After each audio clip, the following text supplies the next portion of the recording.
responsibility to oppose in order to escape that complicity. I'm also an anti-capitalist. I'm also committed to and aspiring to be an anti-colonial feminist. And I'm really excited to be able to have a conversation with Harsha. I'm going to try to keep my questions small because I know, I've had the privilege of being in conversation with Harsha a number of times. And so I want to make sure that folks who are here today can ask their questions as well. And one of the organizers also already introduced Harsha, but if you haven't already picked up Harsha's new book, Border and Rule, I really encourage that you do, right here. And I was excited when I got my copy a couple of weeks ago, and it was just launched last Thursday, I believe, very recently. And one of the previous authors of, Undoing Border Imperialism, really important text for a lot of us as community organizers. Really encourage you to pick it up if you haven't already. And as someone already said, Harsha is also the executive director of the BCCLA, the BC Civil Liberties Association. Anything else that you wanted to add, Harsha, for your introduction? No, I'll pay you for that later. Very kind hustle. Okay, so, there's a lot of questions I could focus on. We could honestly be in conversation for hours and hours and hours. And I feel like a lot of the panelists and a lot of the speakers today have kind of already started speaking to, building the understanding around how structural violence of settler and global colonialism continues to operate itself. So I really wanted to spend the time that we have together focusing our discussion on, what does it mean to actually build just relationships that are grounded in the practice of care and solidarity that are actually outside the reach of state and empire and capitalism, while also simultaneously working to dismantle those systems. One of the panelists this morning, Sanjutha Saha, and I'm paraphrasing here because I can't remember her exact words, but she said, decolonization is impossible without revolution, and revolution is impossible without being radically rooted in social justice. I'm paraphrasing. And I think this fundamental reality really counters the way that the field of global health and the institutions that drive its funding and research and programming priorities, all under the guise of health globally, attempt to hold on to colonial power. They do that by focusing in on the suffering of the othered, and that's been brought up a number of times today, and how othered beings need to be saved. They somehow don't have their own individual autonomy, and that people are somehow not engaging in their own collective liberation.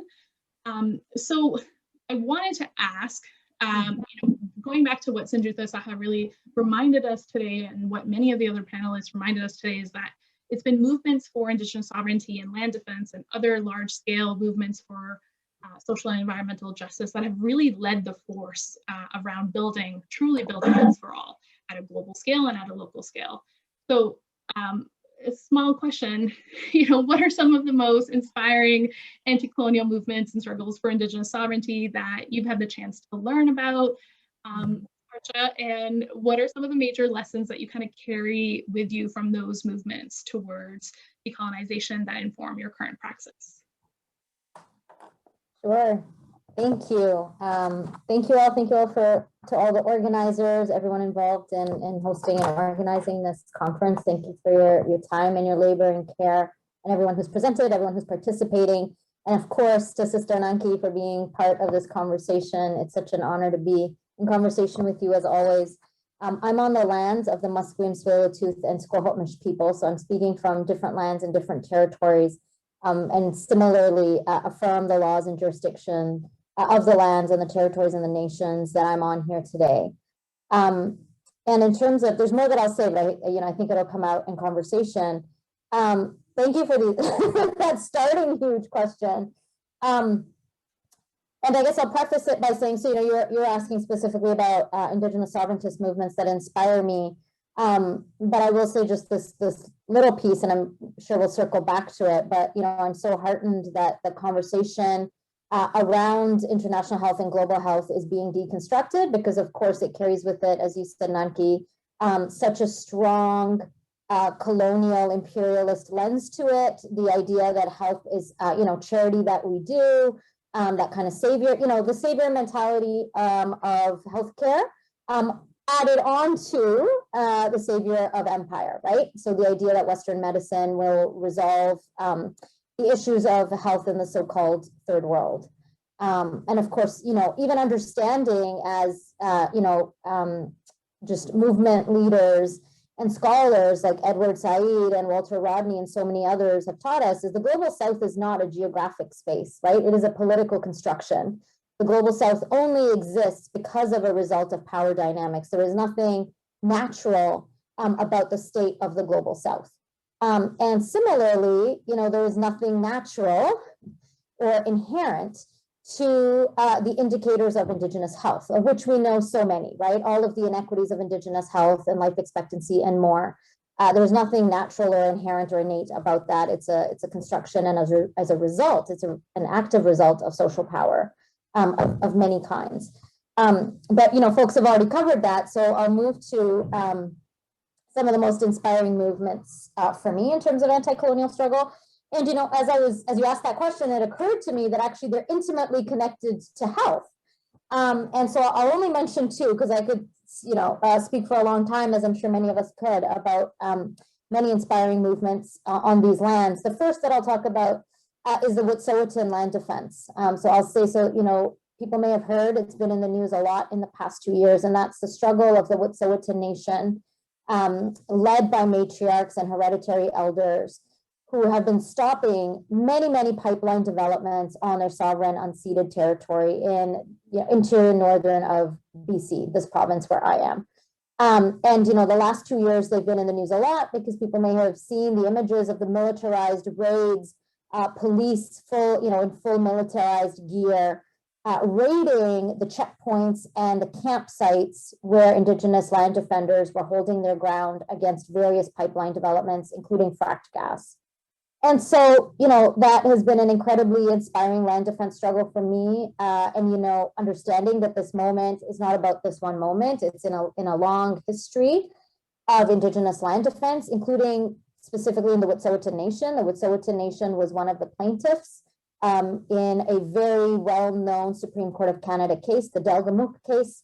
So they fought in the colonial court system and won. And also the actual camps that are the kind of current context of the struggle have been around for 10 years.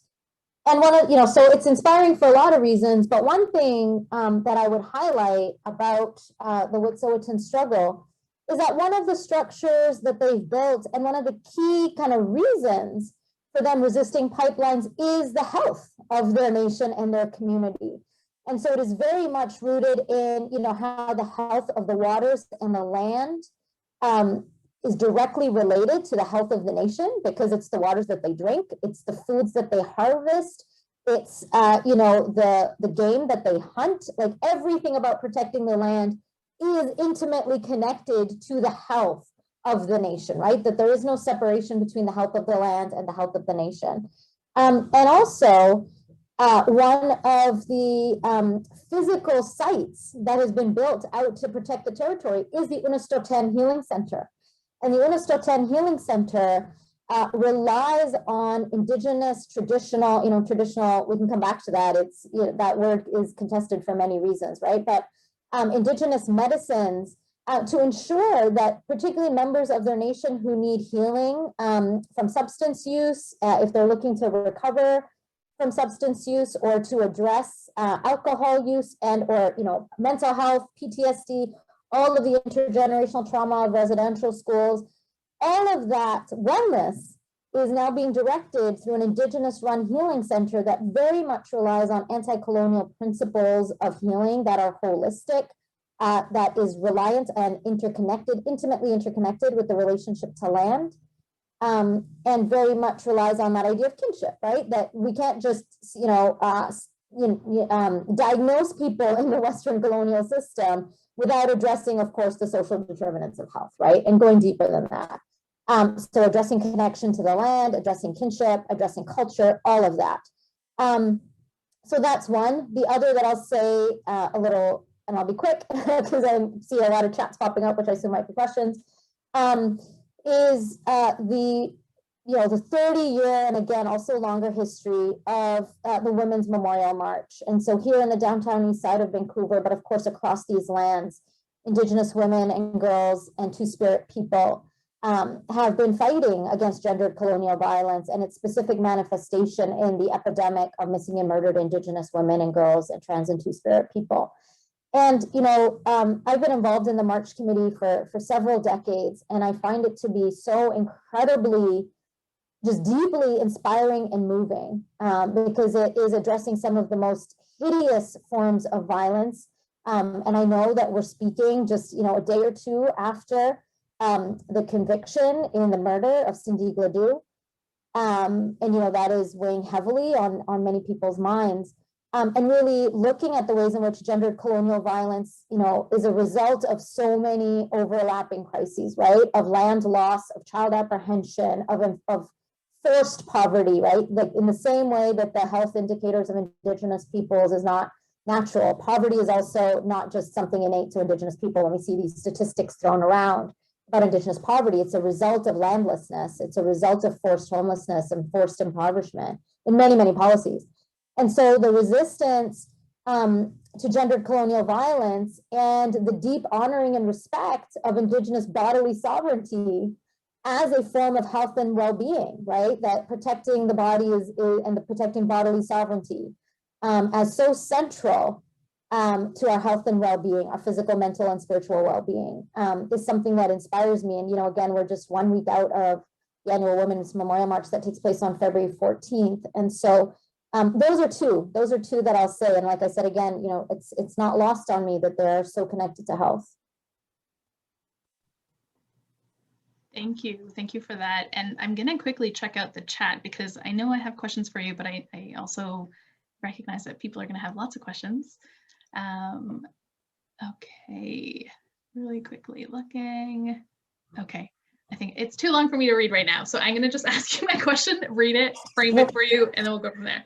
And I appreciate the fact that you brought them up. And I think the reason why I also asked this question is because oftentimes I feel like, so I'm assuming the audience here is a lot of medical learners. It's a student, the conference is organized by medical students. And so I'm assuming there's a lot of healthcare workers here, but also a lot of learners. And I think oftentimes the ideas of what is sovereign, like what is the practice of sovereignty, becomes this really abstract idea outside the imagination of colonial institutions and the teachings of colonial institutions. And so I appreciate you raising those examples because I think it helps us better understand like what does the practice of Indigenous sovereignty actually look like, and how deeply intricated it is with and implicated it is with health.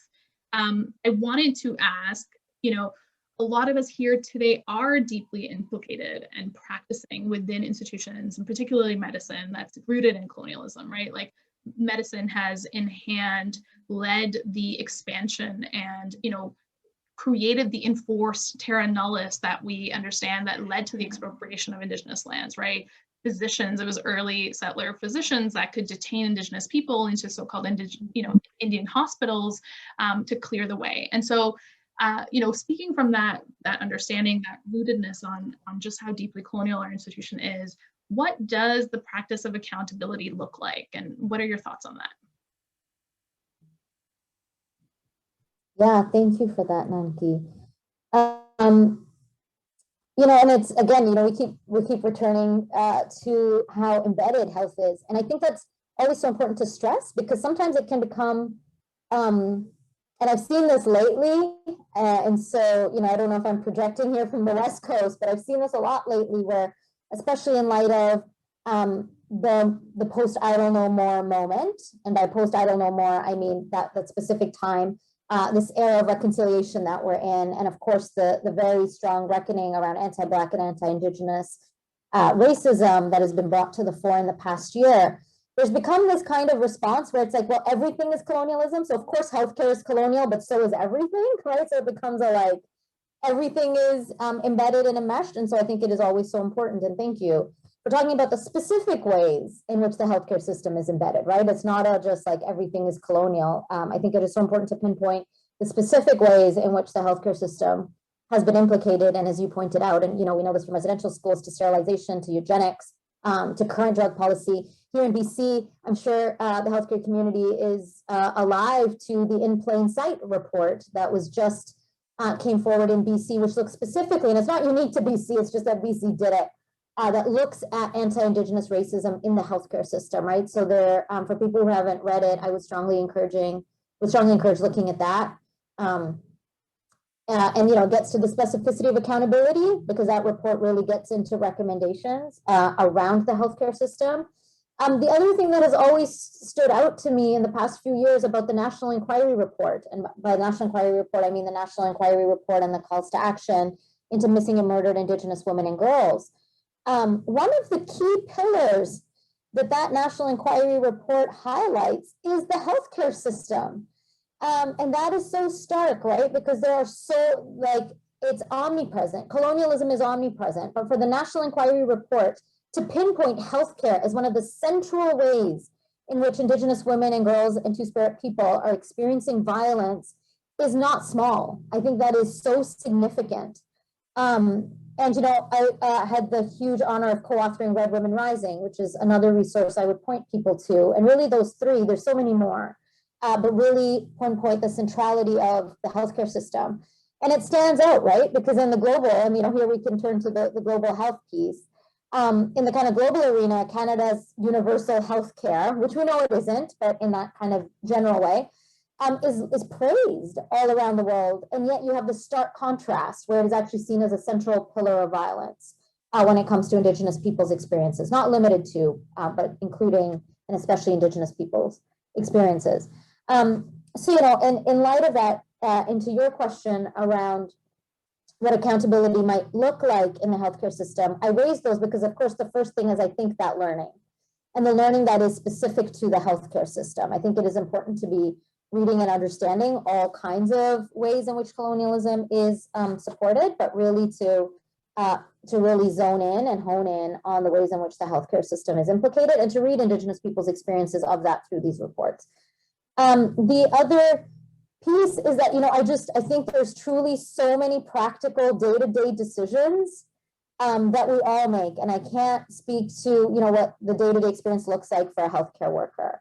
But I do know that I have spent many years accompanying people to healthcare related appointments, to visits, and have dealt with the healthcare system from that kind of external perspective. And so much of it is that daily violence of how Indigenous people are treated. And I'm sure people have heard about this, right? Disbelieved, not taken seriously. Whenever people are asked for pain pills, believed to be a chronic substance user, pain not being treated, all of these experiences. So a lot of that is just, the daily practice of taking people seriously. And not playing games, right, on people's lives, which is what the In Plain Sight report was a horrific, violent, racist game being played about blood alcohol levels in an ER room, which is horrific. And so it's tending to that. It's also, I think, these deeper policies of ensuring that Indigenous health is not just about indigenizing the healthcare system, right? It's actually about giving equal, if not more, but at least equal respect to Indigenous medicinal systems, and including that larger kinship, right? It's really about dismantling the whole healthcare system, which is based in this hierarchical idea of that the healthcare worker knows best, that the doctor knows best, one person will treat you, but really that idea of, in BC, there's a lot of models of Indigenous-centered healthcare systems that weave in traditional knowledge, weave in culture, weave in elders, and are really bringing that to the fore. And then there's the practical aspect, the most obvious of which is we're in the middle of a toxic drug supply crisis. 20,000 people have died as a result of overdose in Canada since 2016. This is a failure of health policy. It's also a failure of broader Canadian government policy in terms of criminalizing drug use, but it is also a failure of health policies where the healthcare workers have seen themselves as the gatekeepers to drug policy reform. And I think there's been this thin line between, one of the ways in which decriminalization has become more mainstream is to say it's not a criminal issue, it's a health issue, which is important because we want to take it out of the realm of law enforcement. But the flip side of that is we also don't want it to become a health issue because the health system is rife with systemic oppression, right? We don't want doctors and healthcare workers to become the gatekeepers of prescriptions. And then, who gets taken seriously, who doesn't, et cetera, and to continue to have that control in people's lives. And so I think it is important to also be thinking about how healthcare policy needs to be radically transformed. And for it to be progressive, it means taking things out of the clutches of law enforcement, but also not just putting them in health, right? Like mental health apprehensions are horrific, where doctors are given just such an inordinate amount of power to decide whether someone is going to be forcibly detained, right? It's a form of incarceration. It's a carceral regime. And so I think a lot of that is tending to those processes day in and day out, and to, as doctors refuse to become the police of the state, to refuse to become border guards, right? We see doctors increasingly and healthcare workers who are asked to turn in information about people's immigration status, and to report on, all of these other issues. In BC right now, there's a bill that's currently on pause because of a lot of resistance. But we see this model in other provinces too, right, of secure care, where people are overwhelmingly Indigenous girls. In every province where there's statistics, it's Indigenous girls who are most impacted by secure care. And secure care is a form of healthcare detention that kind of incorporates the Mental Health Act with substance use, with this idea of quote unquote high risk. And high risk, the idea of high risk patients, has become a pipeline into carcerality. And so I think it is so important for people in the healthcare sector to refuse the healthcare sector as becoming the new frontline for law enforcement and carceral regimes, right? And to refuse to take that work on.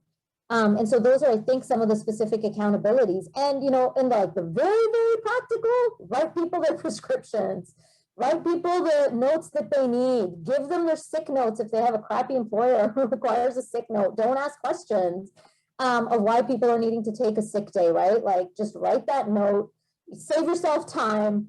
Your credibility is not on the line. It's great if you're known as the doctor who writes the notes. That's the cred that you want. Write people the letters to say that they shouldn't be deported. Just do that heavy lift. And that necessary lift of fighting back in all the places that you can. Yeah, I really appreciate you bringing that up. It makes me think about, I've been reflecting on this a lot, especially in the last week with the recent bill that's been put out and Trudeau's approach to quote unquote, creating decarceral changes to substance use. And a lot of time, I've been vocal around someone who prescribes safe supply, and it's an idea and it's an ideology and it's a movement that actually came out of people who use drug communities and harm reduction communities that were actually fighting for not just decriminalization, but regularization, right?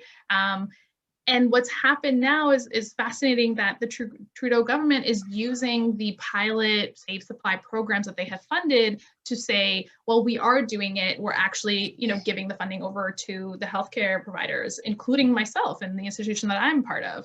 And oftentimes I will think about how am I engaging in a way that's actually reinforcing institutional power? And this is one of the ways that now safe supply, as something that's originated out of communities and out of movements for justice and decriminalization and bodily autonomy and safety, has been co-opted to actually just reinforce the medicalization of people who use substances. So something really, really important that I think all of us need to be thinking about continuously and being astute at picking up how the state shifts and uses certain things to reinforce its own power through its own institutions, including the healthcare system. Yeah, and healthcare is so central, right? Because it is such a pillar of social democracy. So whenever there are challenges to state power, especially in the context of anti-colonial resistance and, largely increasingly, again, anti-Black and anti-Indigenous violence, anti-drug user violence, it's precisely as you said, the state reconfigures its power. And the ways in which the state reconfigures its power is to continue to co-opt those social pillars that are seen as the most objective, that are seen as the most neutral, that are seen as the most professional, right? And so even we see in this response to cops shouldn't do wellness checks, healthcare professionals should. And it's okay, yes, we don't want cops doing wellness checks, but as someone who's spent so many years in the downtown east side, and this is not, of course, a dig on the healthcare profession at large, but it replicates the same kinds of violences, right? If you have a healthcare professional doing a wellness check, it entirely depends on who they are, right? If they suddenly have the ability to certify people, they may not carry a gun, but the effect is still someone who's facing violence and a form of detention, right? And so I think especially the healthcare sector and healthcare workers have a lot to think about right now, because I think it really is one of the main sites of co-optation that we will see and have always seen in responses to the state reconfiguring its forms of violence. I think you're totally right. Yeah, exactly. And you know, not just healthcare workers use chemical forms of restraint and immobilization and incarceration, right? Our Mental Health Act forces that. Security guards are present, police are present within these institutions. So, you know, switching from police to healthcare provider doing that work, the harm may look on the surface to be less, but the way that people's right to self-determination is undermined because of that shift doesn't really, you know, that's not what's happening. Okay, lots to, again, we could talk for a long time. I'll ask the question that I have, and then I'm going to switch to, oh, it's 3:50. No, I'm going to switch it over to the student questions. Okay. I'm just going to try to read this one out. So someone submitted a question that they've been struggling lately with how to do, so they're talking about India. They're struggling with the situation they're seeing in India right now, where there's growing dialogue promoting nationalism as a response to colonialism, as such that any foreign or outside critique of oppressive policies of the Indian state are being silenced because they are being called colonial attempts to take ownership of Indian issues. And again, as a Kashmiri, this is something that we know really, really, really deeply well. And you know, any local Indian critiques of their national policies are being targeted as conspiring against the state and conspiring with foreign interest. And it's made me realize to ensure the global South is not seen as a homogenous group in its values and ideologies. And the question is, do you have any thoughts on this complexity of decolonizing the post-colonial ? And my immediate response is India the post-colonial? But I'll leave it to you to answer first. Yeah, what a great question. And thank you for the very awesome, succinct response, right? Which is, I mean, India is absolutely not the post-colonial. India is deeply colonial. And of course, the ongoing occupation of Kashmir is one of the most glaring and horrific examples. Kashmir is the most militarized region in the world and continues to be occupied, including the Indian state. And of course, Nanky can speak to this if she chooses to do so. But, you know, and I think it's a great question, because decolonizing the post-colonial, like just listening to those words, right? What a hot mess. And I think it's great that you mentioned that, because I think, you know, one of the ways in which India, but we can look to Israel, we can look to Canada, we can look to many colonial states, is that they, but here I'll just focus on India. The question is India, but I'll just say it's not limited to India, is, you know, one of the ways in which Hindu nationalism presents itself is explicitly through this false narrative of decolonization, right? So you get the crap like yoga, like this weird infatuation now with yoga.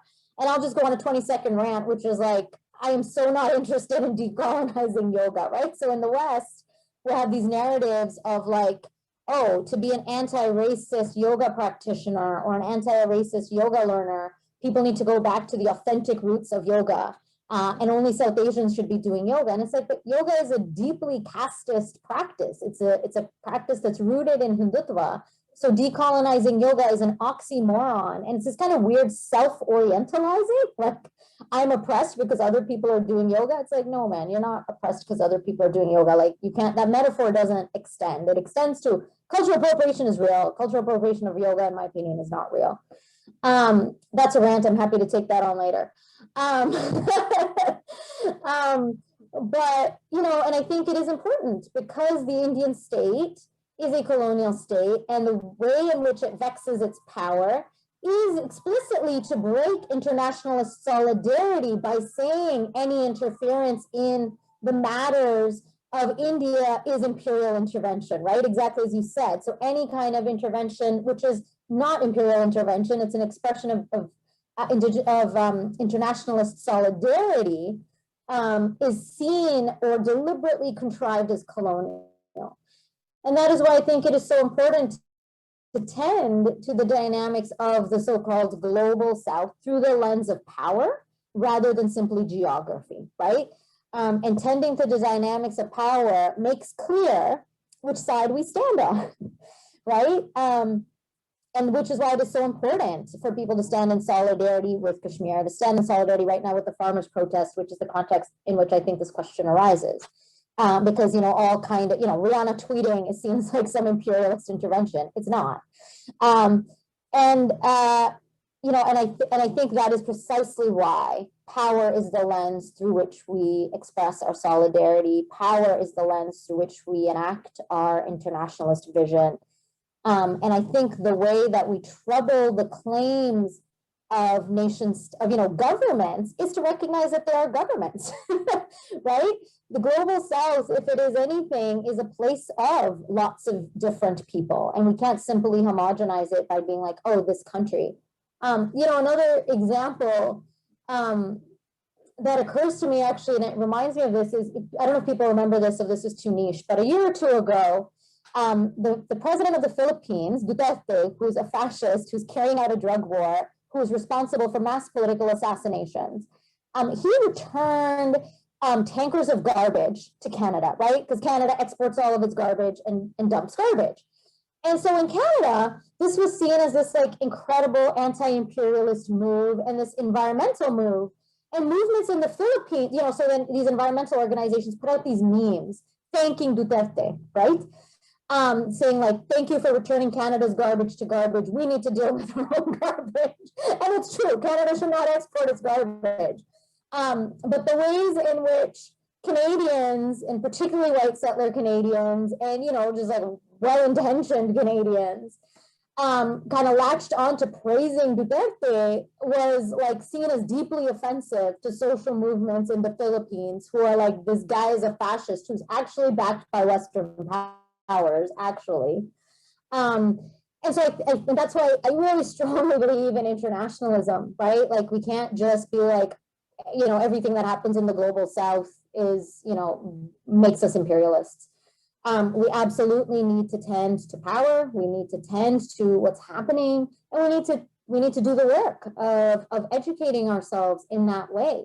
And there's a long history again of the ways in which the healthcare sector gets embedded in this, right? When different repressive governments refuse healthcare, refuse vaccines, refuse sex ed supplies into their countries, even though that move is refused by feminists in those countries, for example. A lot of times Western-based NGOs or Western-based healthcare providers will back off because they don't want to be seen as imperialists.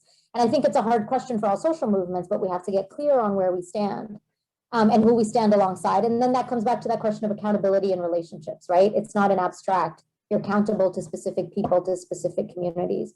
But I really appreciate that question because I think we have to be more thoughtful about how we tend to the dynamics of the so-called global North and the so-called global South, and think about it in a different way. Think about it not in relationship to the nation state in the global South, but think about it in relationship to the people and what their needs are. And I think this will be hugely important right now as we're facing down global vaccine apartheid, right? Like this is so huge as we see this playing out at the level of nation states. And the kind of bartering that is going on at the expense of people's lives. I don't know if that answered your question, but I appreciate it. And maybe I projected my own thoughts onto it, but I hope it answered the question. Yeah, and I think like the only thing that I would really add is, or just emphasize is, following the train of power and thinking about nation states in the global South that are really holding on to this Western state idea, right? I'm thinking about what Indigenous sovereignty looks like for Kashmir, and I don't think about it as a form of we're going to have our own state, we'll have our government, we're going to have borders that we're going to patrol, we're going to have, really strict laws, and we're going to detain people and we're going to deport people who are abusing our systems, like all of these things that I think, the ways that imperialism has been deeply embedded within the nation state and how the state itself actually facilitates capital and facilitates the violence that we're talking about is really, really important to understand. And I think if we are never able to criticize and be courageous in criticizing state policies, irrespective of where we're at, I think that really serves us up for some scary, times, and for not building the solidarity that we need at a global level. okay, I'm conscious of the time. It's 4 o'clock. I cannot believe that it went by that quickly.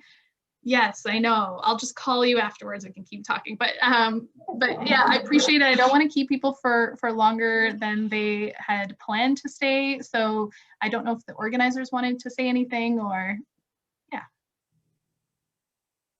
Oh, we just wanted to, hi everyone. We just wanted to thank you so much. I wish this discussion could go longer because honestly, learning so much and even just looking at the questions that are being asked, I think there's so much that, you know, we could generate and discuss further. But I really want to thank you both. And I think this was such a wonderful conclusion to today's events, but the beginning, I think, for a lot of critical thought from a lot of people.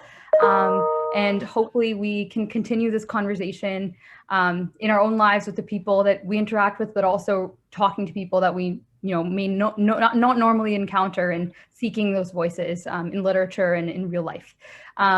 And so thank you so much to the both of you. And we want to thank everyone for tuning in today, and especially like the organizing team. Gopika has been and Amy have been running all the tech for today, which can be very stressful in the era of Zoom and an online conference. So I really want to thank them. And I want to thank the Schulich Global Health Committee as well for really just being such a support. I think community is what allows events like this to happen. And so thank you also to everyone that offered mentorship and advice, and all our panelists and speakers today. Your knowledge is a gift to us and your time is a gift to us. So we really appreciate that, and excited to see what generates from this in the future as well. And before we sign off, I just want to say a huge thank you to Divya. Divya has kind of led this conference, and she's basically been our fearless leader. So I just want to say thank you to Divya for leading us and basically spearheading this entire event. And I also want to thank everyone all our panelists today, speakers, everyone who stayed for the entire event. Thank you so much. And we really truly hope that you learned something today, and that you will leave this event thinking and asking yourself questions and going in, checking online and then doing more research for yourself and just continuing kind of the pursuit of more knowledge and awareness and reflection. So thank you so much, everyone. Thank you for having us. Thank you all. Thank you for all your work organizing. And sorry, I just saw there's a ton of questions that are not in the chat. Feel free to reach out to me on email or Twitter if that's helpful. Thank you all. Thank you all for your work. Thank you.